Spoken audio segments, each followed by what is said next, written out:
আজ আমি শেয়ার করছি একদম সহজ আর মজাদার বেগুন ভাজি রেসিপি। আসসালামু আলাইকুম everyone, welcome to Mehnu's Mom's kitchen. আজকে তৈরি করব অল্প উপকরণে অল্প সময়ে তৈরি একদম কাস্তা আর সুস্বাদু বেগুন ভাজি, যা ভাত বা খিচুড়ির সাথে খেতে দারুণ লাগবে। আমরা তো বেগুন ভাজা অনেকভাবে খেয়েছি, এভাবে একবার ট্রাই করে দেখবেন, আশা করছি ভালো লাগবে। আমি এখানে ২টি মিডিয়াম সাইজের বেগুন নিয়ে নিয়েছি। আপনারা চাইলে সবুজ বেগুন দিয়েও করতে পারেন এই রেসিপিটি। বেগুনটাকে আমি ২টি ভাগে ভাগ করে নিয়েছি। বেগুন কাটার আগে বেগুনটাকে আমি ভালো করে ধুয়ে নিয়েছিলাম। এভাবে করে আমি বেগুনটাকে কেটে নিচ্ছি। ভিডিওতে লক্ষ্য করলে বুঝতে পারবেন আমি কিভাবে শেপটা দিয়ে নিচ্ছি। একদম মুখ থেকে দিতে যাবেন না। মুখের সামনের অংশের পাশ থেকে এভাবে করে কাটটা দিয়ে নিবেন। যেন একদম পোড়া বেগুন কেটে না যায়, সেভাবে খেয়াল রাখতে হবে। দেখুন এভাবে করে আমি ফ্লাওয়ার শেপ করে বেগুনটাকে কেটে নিয়েছি। বেগুনের উপরের অংশ যেন না কাটে সেদিকে খেয়াল রাখবেন। যদি মুখের অংশটা কেটে যায় তাহলে আপনার ফ্লাওয়ার শেপটা আসবে না। এইভাবে করে আমি বেগুনটি কেটে নিয়েছি। আমি আরেকটি শেপ দেখিয়ে দিচ্ছি কিভাবে করে কাটতে হবে। আরেকবার দেখিয়ে দিলাম। আপনারা ভিডিওতে দেখেই বুঝে নিবেন কিভাবে করে আমি কাটটা দিচ্ছি। অনেক সহজে তৈরি করা যায় এই বেগুন ভাজাটি। দেখুন এভাবে করে আমি দ্বিতীয় শেপটা দিয়ে নিয়েছি। আমি ২ টা শেপ করে দেখিয়ে দিয়েছি। এবার একটি বোলে পানি নিয়ে নিলাম। তারপরে এখানে পরিমাণ মতো লবণ দিয়ে দিলাম। লবণ পানির মধ্যে বেগুনটাকে আমি ভিজিয়ে রাখবো প্রায় ১০ মিনিট। লবণ পানিতে বেগুনগুলা ভিজিয়ে রাখলে আর কালচে হবে না। এভাবে করে আমি ভিজিয়ে রাখবো যেন বেগুন কালচে না হয়। এবার একটি ব্যাটার তৈরি করে নিব। সেজন্য আমি ১ কাপ বেসন নিয়ে নিলাম। বেসনটাকে চালনিতে দিয়ে চেলে নিয়েছি। এবার এর মধ্যে ১/২ কাপের মতো চালের গুঁড়া দিয়ে দিলাম। তারপর দিয়ে দিব ১ টিস্পুন বেকিং পাউডার। বেকিং পাউডারটা দিয়ে শুকনো উপকরণ ভালো করে চেলে নিয়েছি। দেখুন কতটা গুটলি বের হয়েছে, তাই একবার চেলে নেওয়াই ভালো। এবার এর মধ্যে দিয়ে দিব আমি ১/২ টিস্পুন আদা বাটা। তারপর দিয়ে দিচ্ছি ১/২ টিস্পুন রসুন বাটা। এরপরে দিয়ে দিব আমি ১/২ টিস্পুন হলুদের গুঁড়া, ১ টেবিল স্পুন মরিচের গুঁড়া। তারপর দিয়ে দিব ১/২ টিস্পুন জিরা গুঁড়া। সেই সাথে দিয়ে দিব পরিমাণ মতো লবণ। একটি ডিম নিয়ে নিলাম। ডিমটাকে ভালো করে কাঁটা চামচের সাহায্যে ফেটে নিয়েছি।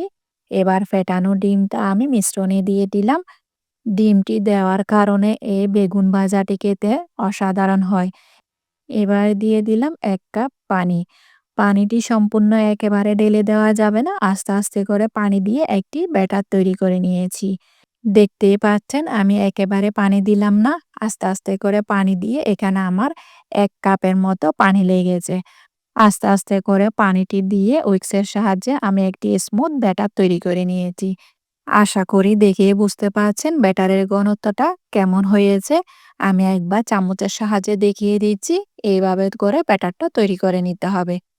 লবণ পানিতে ভিজিয়ে রাখা বেগুনগুলাকে আমি উঠিয়ে নিয়েছি। উঠিয়ে পানিটা ঝরিয়ে ভালো করে আমি ব্যাটারের মধ্যে চুবিয়ে নিব। ভিডিওতে যেভাবে করে আমি ব্যাটারটা লাগাচ্ছি ঠিক সেম প্রসেসে করে আস্তে, আস্তে করে আমি সব ব্যাটার একদম বেগুনের ভেতর পর্যন্ত যায় এভাবে করে ব্যাটারটা লাগিয়ে নিয়েছি।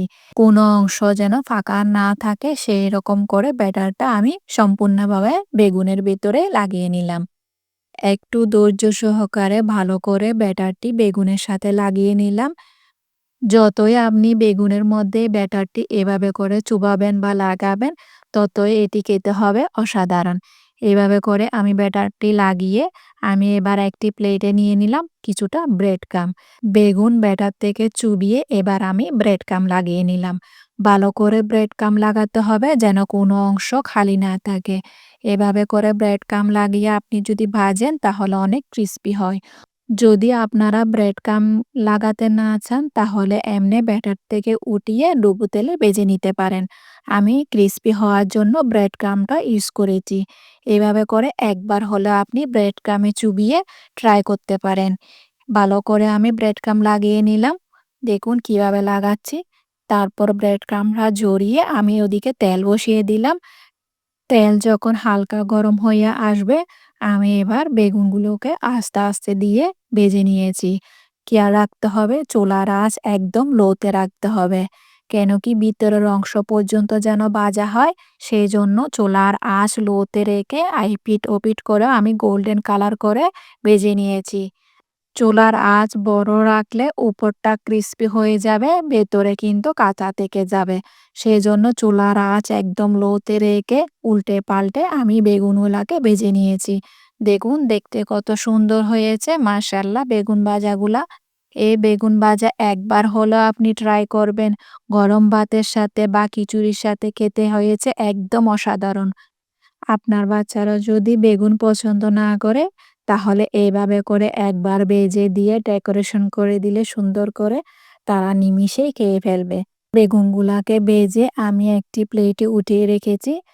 উপরে দিয়ে কিছুটা মেয়োনিজ আর টমেটো সস দিয়ে আমি পরিবেশন করে নিয়েছি। আপনি গরম ভাতের সাথে আর খিচুড়ির সাথে অবশ্যই এভাবে করে পরিবেশন করবেন।